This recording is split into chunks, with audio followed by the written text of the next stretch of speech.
السلام عليكم يا جماعه، شاطرين جدا جدا، يا رب تكونوا بخير صحه سعاده. النهارده بقى بصوا معانا بقى صينيه بطاطس بالفراخ. تمام، دي بقى عمايل بيتي. تمام، تعالوا بقى ندوق ونقول مع بعض. ومعانا بقى ايه، طبق مكرونه بالصلصه. تعالوا بقى ندوق مع بعض، ان انا جعان قوي مش قادر والله.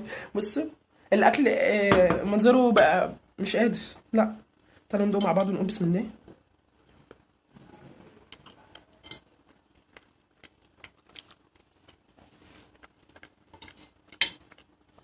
طبعا الاكل ده بيتي، مش هيفرق والله البيتي من بره. والله كله نعمه ربنا، الحمد لله. الحمد لله رب العالمين. الصلصه طعمها جميل قوي بتاعت المكرونه، والفراخ بقى لسه هدوق. تعالوا نقول بسم الله الرحمن الرحيم. انا بحب قوي، بصوا الصوص بتاع المكرونه بتاع اللحمه قوي، قصدي الفرخه قوي. لخبطتوني لخبطتوني والله. ثانيه واحده.